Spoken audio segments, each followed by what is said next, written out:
महादेव कहते हैं बड़प्पन वह गुण है जो पद से नहीं संस्कारों से प्राप्त होता है। धैर्य रखने वाला इंसान अपनी इच्छा अनुसार सब कुछ प्राप्त कर सकता है। ताकत की ज़रूरत तभी होती है जब कुछ बुरा करना हो, वरना दुनिया में सब कुछ पाने के लिए प्रेम ही काफ़ी है। भगवत गीता में कहा गया है, जितनी जल्दी आप अपने जीवन की जिम्मेदारी लेंगे उतने ही जल्दी आप सफल होंगे। इंसान को इंसान की नज़र से तौलिए, दो शब्द ही सही मगर प्यार से बोलिए। दूसरों को समझना बेशक बुद्धिमानी हो सकती है, लेकिन खुद को समझना ही जिंदगी का असली ज्ञान है। जब महादेव मनुष्य की परीक्षा लेते हैं तब वह मनुष्य का सामर्थ्य भी बढ़ा देते हैं ताकि वह अधिक बुद्धिमान हो और ताकतवर बने। महादेव कहते हैं जब इंसान का अच्छा वक्त आता है तो वह भूलने वाली चीज़ों में सबसे पहले अपनी औकात भूलता है। भरोसा महादेव पर रखिए, लोगों पर नहीं, क्योंकि धोखा लोग देते हैं, महादेव नहीं। समस्या देखकर जीवन में कभी हार मत मानो, क्या पता इसी समस्या के अंदर तुम्हारी एक बड़ी शुरुआत छुपी हो। अगर कष्ट बड़ा है तो कामयाबी भी बड़ी ही मिलेगी। यदि आप अपने समय की कीमत नहीं समझोगे तो लोग भी आपकी कीमत नहीं समझेंगे। ये 7 बातें भूलकर भी किसी को मत बताना। पहला, खुद के राज। दूसरा, दूसरों के राज। तीसरा, आपके घर की समस्याएं। चौथा, आपके रिश्ते। पांचवा, आपका डर और आपकी कमज़ोरियां। छठा, आपके सपने। और सातवां, आपके लक्ष्य। जिस इंसान की सोच बड़ी होती है उसी की ज़िंदगी में परेशानियां खड़ी होती है। मनुष्य के पास सबसे बड़ी पूंजी है उसके अच्छे विचार, क्योंकि धन और बल किसी को भी गलत राह पर ले जा सकते हैं, किंतु अच्छे विचार सदैव अच्छे कार्यों के लिए ही प्रेरित करते हैं। किस्मत धोखा नहीं देती, धोखा तो वो लोग देते हैं जिन पर हम खुद से ज़्यादा यकीन करते हैं, और फिर वो ही लोग हमें बदलकर खुद बदल जाते हैं। स्वार्थ से रिश्ते बनाने की कितनी भी कोशिश करें वह कभी नहीं बनते, और प्रेम से बने रिश्तों को कितना भी तोड़ने की कोशिश करें वह कभी नहीं टूटते हैं। वह आदमी वास्तव में बुद्धिमान है जो क्रोध में भी गलत बात मुंह से नहीं निकालता। विचारों को वश में रखें, वो तुम्हारे शब्द बनेंगे। शब्दों को वश में रखें, वह तुम्हारे कर्म बनेंगे। कर्मों को वश में रखिए, वह तुम्हारी आदत बनेंगे। आदतों को वश में रखें, वह तुम्हारा चरित्र बनेंगे। चरित्र को वश में रखिए और वो ही तुम्हारा भाग्य बनेंगे। दिल और दिमाग के टकराव में हमेशा दिल की सुनो। महादेव कहते हैं गलती उसी से होती है जो मेहनत से काम करता है। निकम्मों की ज़िंदगी तो दूसरों की बुराई खोजने में ख़त्म हो जाती है। इज्जत इंसान की नहीं होती, ज़रूरत की होती है। ज़रूरत खत्म तो इज्जत खत्म। बोलना सीखिए, वरना ज़िंदगी भर सुनना पड़ेगा। उड़ने में बुराई नहीं है, आप भी उड़ें, लेकिन उतना ही जहाँ से ज़मीन साफ दिखाई देती है। सिर्फ वो लोग आपकी परवाह करते हैं जो आपको तब भी सुन सकते हैं जब आप चुप होते हैं। चिंता उतनी ही करिए जितने में काम हो जाए, उतना नहीं कि ज़िंदगी ही तमाम हो जाए। आप अपने शब्दों को चाहे जितनी भी समझदारी से बोलिए, लेकिन सुनने वाला अपनी योग्यता और अपने मन के विचारों के अनुसार उसका मतलब निकालता है। कहानी ज़िंदगी की यही है कि इसमें मनचाहा किरदार नहीं मिलता। ज़िंदगी तो अपने दम पर ही जी जाती है, दूसरों के कंधे पर तो सिर्फ जनाजे उठाए जाते हैं। आपकी मुस्कान, आपके चेहरे पर भगवान के हस्ताक्षर हैं, उसे अपने आंसुओं से धुलने या क्रोध से मिटने ना दें। कोई भी व्यक्ति हमारा मित्र या शत्रु बनकर संसार में नहीं आता। हमारा व्यवहार और शब्द ही लोगों को मित्र और शत्रु बनाता है। जो व्यक्ति हर वक्त दुख का रोना रोता है, उसके द्वार पर खड़ा सुख बाहर से ही लौट जाता है। जिसके पास उम्मीद और आज है, वह जिंदगी के हर इम्तिहान में पास है। हर कोई अपना नहीं होता और यही सच है। कितने अजीब हैं ये ज़माने के लोग, खिलौना छोड़कर जज्बातों से खेलते हैं। महान दिमाग विचारों की चर्चा करता है, औसत दिमाग घटनाओं की चर्चा करता है और छोटा दिमाग लोगों की चर्चा करता है। अहंकार नपवा लीजिए जनाब, वक्त के समंदर में कई सिकंदर डूब गए हैं। इन 5 जगहों पर हमेशा चुप रहें। पहला, जहां आपके शब्दों की कोई कीमत नहीं। दूसरा, जहां बोलने के बाद आपको पश्चाताप न करना पड़े। तीसरा, अगर आपके बोलने से किसी का दिल दुखता हो।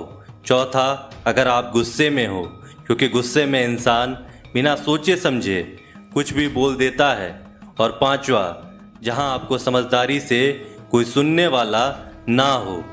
किसी का कष्ट देखकर अगर तुम्हें भी कष्ट होता है तो समझ लेना तुम्हारी आत्मा में परमात्मा विराजमान है। सिर्फ सुकून ढूंढिए, ज़रूरतें कभी पूरी नहीं होती। जिंदगी में सारा झगड़ा ख्वाहिशों का है। ना तो किसी को गम चाहिए और ना किसी को कम चाहिए। जिसके इरादे हमेशा साफ होते हैं, कई बार लोग उसके ही खिलाफ होते हैं। जो तुमसे तंग आ गए हैं उसे छोड़ दो, क्योंकि बोझ बन जाने से याद बन जाना बेहतर है।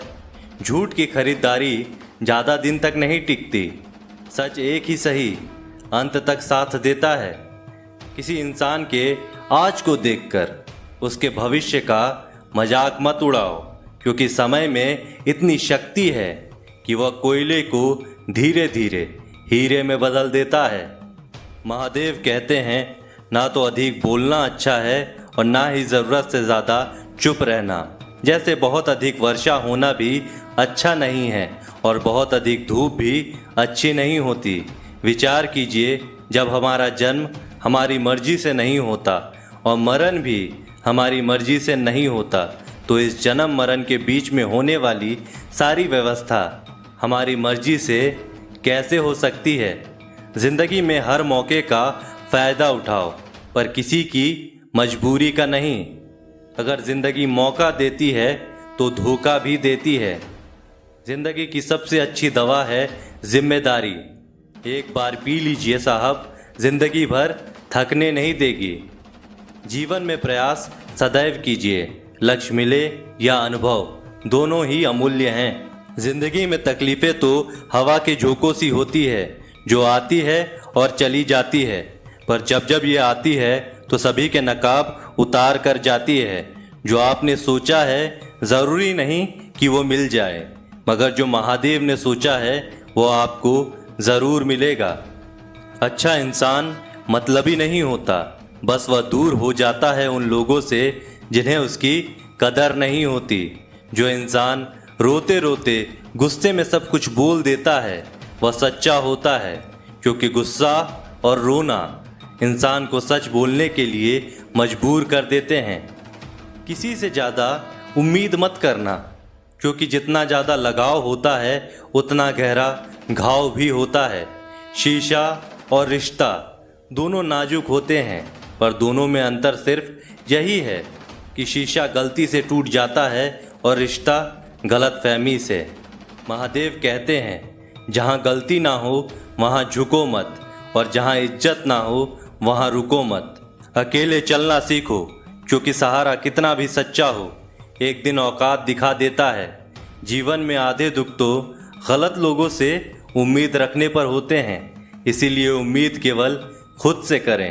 अंधेरे में तो अपनी परछाई भी साथ छोड़ देती है, तो ऐसे में पराए लोग कहाँ साथ देंगे। इंतज़ार करने वालों को उतना ही मिलता है जितना कि कोशिश करने वाले छोड़ देते हैं। जब आप खुद को तराशते हैं तब दुनिया आपको तलाशती है। जीने का बस एक अंदाज रखो, जो तुम्हें ना समझे उसे नज़रअंदाज रखो। किसी ने सच ही कहा है कि वो इंसान आपका मूल कभी नहीं समझ पाएगा जिसके लिए आप हमेशा हाजिर रहते हैं। अकेले ही लड़नी पड़ती है अपनी दर्द भरी जिंदगी। यहाँ ताने तो सब सुना देते हैं, पर सच्चा सहारा कोई नहीं बनता। जो आपका गुस्सा सहन करके भी आपका साथ दे, उससे ज़्यादा प्यार आपको कोई नहीं कर सकता। कुछ ऐसा काम करो कि आपके माता पिता अपने प्रार्थना में कहें, हे प्रभु, हमें हर जन्म में ऐसी ही संतान देना। कभी भी किसी का दिल ना दुखाएं, क्योंकि एक ऐसा ही दिल आपके पास भी है। जिस दिन आपने ये परवाह करना छोड़ दिया कि लोग आपके बारे में क्या सोचते हैं, समझो उस दिन से अपनी ज़िंदगी का आनंद लेना शुरू कर दिया। उम्मीद जिंदा रखिए, आज हंसने वाले कल तालियां भी बजाएंगे। कौन, कब, किसका और कितना अपना है, यह सिर्फ वक्त बताता है। महादेव कहते हैं, जो बदलता है वो ही आगे बढ़ता है। जो लोग दूसरों के चेहरे पर मुस्कुराहट देखना चाहते हैं, ऊपर वाला उनकी मुस्कुराहट कभी नहीं छीनता। अगर कोई आपसे उम्मीद करता है तो ये उसकी मजबूरी नहीं, आपसे लगाव और विश्वास है। किसी घर में एक साथ रहना परिवार नहीं कहलाता, बल्कि एक दूसरे को समझना और एक दूसरे की परवाह करना परिवार कहलाता है। निभाने वाले रास्ते ढूंढते हैं और छोड़ने वाले बहाने ढूंढते हैं। किसी की इतनी परवाह भी मत करो कि वह लापरवाह हो जाए। किसी को देने के लिए सबसे अच्छा तोहफा है कि उसकी भावनाओं को समझना और उसे सम्मान देना। जब जब आपके खास लोग दूर होने लगे तो समझ लीजिए उनकी ज़रूरत पूरी हो चुकी है। ज़िंदगी ने इतना सबक तो सिखा ही दिया है कि अपनों पर भरोसा भी सोच समझ के करो। यह सच है कि जब इंसान की ज़रूरत पूरी हो जाती है तो उसका बात करने का तरीका भी बदल जाता है। महादेव से जब भी मांगो तो महादेव को ही मांगो, क्योंकि जब महादेव तुम्हारे होंगे तो सब तुम्हारा होगा। हम किसी शख्स से तब तक लड़ते हैं जब तक हम उससे प्यार की उम्मीद करते हैं। जिस दिन वो उम्मीद खत्म हो जाती है, लड़ना भी खत्म हो जाता है।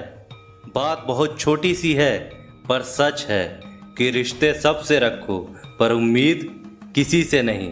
अक्सर झूठे इंसान की बातें मीठी होती हैं और सच्चे इंसान की बातें कड़वी होती है। बात संस्कार और आदत की होती है, वरना जो सुन सकता है वह सुना भी सकता है। रिश्ते कभी खुद नहीं टूटते, गलतफहमी और घमंड उन्हें तोड़ देता है। हमारी उदासी हर कोई नहीं समझ सकता, क्योंकि हम किसी से मिलते हैं तो पहले ही मुस्कुरा देते हैं। ना तो इतने कड़वे बनो कि कोई थूक दे, और ना तो इतने मीठे बनो कि कोई निगल जाए। कोई फर्क नहीं पड़ता कि लोग आपके बारे में क्या सोचते हैं, फर्क तो इससे पड़ता है कि आप अपने बारे में क्या सोचते हैं। हार एक सबक है जो खुद को सुधारने का मौका देती है। ज़िंदगी में जो भी हम चाहते हैं वह आसानी से नहीं मिलता, लेकिन ज़िंदगी का एक सच यह भी है कि जो हम चाहते हैं वह आसान नहीं होता। संकट के समय धैर्य रखना मानो आधी लड़ाई जीत लेना है। तनाव से केवल समस्याएं जन्म ले सकती हैं। अगर समाधान खोजना है तो मुस्कुराना ही पड़ेगा। खुद को इतना काबिल बनाओ कि जिसके लिए आप तड़पे हो वह आपकी एक झलक देखने के लिए भी तरस जाएं। पता नहीं क्यों लोग रिश्ता छोड़ देते हैं, मगर जिद नहीं। मधुर वाणी ही जप है, मधुर वाणी ही तप है। सबसे ज़्यादा गरीब तो वो है जिसकी खुशियाँ ही दूसरों के मर्जी पर निर्भर होती है। ज़िंदगी में जितना शांत रहोगे, अपने आप को हमेशा उतना ही मजबूत पाओगे, क्योंकि लोहा ठंडा होने पर ही मजबूत होता है। दुख में महादेव को याद करने का हक उसी को है जो सुख में उनका सबसे ज़्यादा शुक्रिया अदा करता है। जो आपके साथ दिल से बात करता हो उनको कभी दिमाग से जवाब मत देना। चाहे लड़ो चाहे झगड़ो, लेकिन अपने परिवार से अलग होने की बात मत सोचना, क्योंकि उन पत्तों की कोई कद्र नहीं होती जो डाल से टूटकर गिर जाते हैं। इंसान हमेशा तकलीफ में कुछ सीखता है, खुशी में तो वह पिछले सबक भी भूल जाता है। बच्चा क्या खाएगा, क्या पिएगा, क्या पहनेगा, इसका ध्यान बच्चा नहीं उसकी माँ रखती है। हमें क्या देना है और क्या नहीं देना, इसका ध्यान स्वयं महादेव रखते हैं। दिल के सच्चे लोग भले ही अकेले रह जाएं, लेकिन उनका साथ महादेव हमेशा देते हैं। मृत्यु का घाव उतना बड़ा नहीं होता जितना अपमान का होता है। जिसे अकेले में रोकर चुप होना आता है और अपना दर्द छुपाना आता है, वह इंसान आज दुनिया का सबसे ताकतवर इंसान है। अगर ज़िंदगी आपके साथ खेल रही है तो आप निश्चित एक बेहतरीन खिलाड़ी होंगे। ज़िंदगी का काम है ठोकर मारना, बिखरना है या निखरना है, ये तो आप पर निर्भर करता है। आज तुम्हारे जीवन में कितनी मुसीबतें हैं, इससे कोई फ़र्क नहीं पड़ता। फ़र्क पड़ता है तो इस बात से कि तुम उसका सामना कैसे करते हो। मनुष्य को इस संसार में जो भी मिला है उसमें उसको खुश रहना चाहिए। जो नहीं मिला उसके लिए दुख नहीं मनाना चाहिए। इंसान ने जितना उसके लिए सोचा है, महादेव ने उसके लिए उससे ज़्यादा सोच कर रखा है। इसीलिए कभी भी किसी चीज़ के बारे में चिंता मत करो। प्रभु श्री राम ने घर में विरोध सहा है, श्री कृष्ण ने समाज में बहुत सहा है। यह आपके साथ भी होगा, पर अगर आप इससे ऊपर उठोगे तो ही कुछ नाम बनेगा। दूसरों पर निर्भर रहने वाले लोग कभी खुश नहीं रह पाते। इसीलिए इस लायक बनो कि आपकी इच्छाओं को आप स्वयं पूरा कर सको। एक गांव में आग लग गई। आग बढ़ती जा रही थी और गांव वाले अपनी जान बचाने हेतु इधर उधर भाग रहे थे। एक चिड़िया ने यह दृश्य देखा और अपनी चोंच में पानी भरकर आग बुझाने का प्रयास करने लगा। वह बार बार अपनी चोंच में पानी लाती और आग पर डालती। जब गांव वालों ने चिड़िया को आग पर पानी डालते देखा तो उनमें भी जोश आ गया और बोले कि अगर ये चिड़िया प्रयास कर रही है तो हम क्यों नहीं कर सकते। सब ने प्रयास किया और आग बुझ गई। यह सब एक कौवा देख रहा था। उसने चिड़िया से कहा कि तुम्हारी पानी डालने से कुछ होना तो था नहीं, फिर ये तुम क्यों कर रही थी। चिड़िया ने कहा, मेरे पानी डालने से कुछ हुआ या नहीं हुआ, लेकिन मुझे गर्व है कि जब भी इस आग की बात होगी तो मेरी गिनती आग बुझाने वालों में होगी, तेरी तरह तमाशा देखने वालों में नहीं। एक बार एक किसान अपने खेत में काम कर रहा था। खेत में काम करते करते किसान की घड़ी खो गई। कुछ साल पहले ये घड़ी किसान को उसके पिताजी ने दी थी, इसीलिए वह घड़ी उस किसान के लिए बहुत ही कीमती थी। अब किसान सब काम छोड़कर घड़ी ढूंढने लगा, लेकिन बहुत देर होने के बाद भी उसको वह घड़ी नहीं मिली। थके हुए किसान ने पास में खेल रहे बच्चों को बुलाया और उनसे कहा कि बच्चों, इस खेत में मेरी घड़ी गुम गई है। मैं बहुत देर से घड़ी ढूंढ रहा हूँ और तुम में से जो भी मेरी घड़ी ढूंढने में मदद करेगा मैं उसे एक इनाम दूंगा। इनाम के उत्साह में सब बच्चे उस घड़ी को ढूंढने में लग गए, लेकिन इतने बड़े खेत में छोटी सी घड़ी ढूंढना बहुत ही मुश्किल काम था। कुछ घंटों बाद सब बच्चे जाने लगे। किसान ने भी अपनी उम्मीद छोड़ दी। अब वो भी घर जाने की तैयारी कर रहा था। आखिर में एक बच्चा किसान के पास आया और उसने बड़ी शान से कहा कि सब बच्चे चले गए, मुझे बस थोड़ी देर और घड़ी ढूंढने दीजिए। किसान ने कहा, ठीक है, मैं कुछ देर बाद आता हूँ, तुम देखो जब तक घड़ी मिलती है। किसान जब 20 मिनट बाद आया तब बच्चे के हाथ में घड़ी थी। किसान आश्चर्यचकित हो गया और बच्चे से पूछा कि तुमको इतनी जल्दी घड़ी कैसे मिल गई। बच्चे ने कहा कि सब जा चुके थे और अब इतनी शांति थी कि मैं धीरे धीरे पूरे खेत में घूमकर आवाज़ सुनने लगा। जैसे ही शांति में मुझे आवाज़ सुनाई दी, वैसे ही मुझे पता लग गया कि घड़ी कहाँ पर है। दोस्तों, ये कहानी शांत दिमाग का बहुत ही अच्छा उदाहरण है। जब हमारा दिमाग शांत होता है, हर बड़ी चिंता खत्म हो जाती है और आसपास का शोर भी कम हो जाता है, तो हमारा दिमाग अपने आप काम करता है और हमें सही दिशा दिखाता है। दोस्तों, आज की वीडियो में बस इतना ही। आशा करता हूँ आपको आज की वीडियो अच्छी लगी हो। अगर आपको आज की वीडियो अच्छी लगी हो तो वीडियो को लाइक करिए और चैनल को सब्सक्राइब करिए। मिलते हैं अगले वीडियो में, तब तक के लिए जय महाकाल।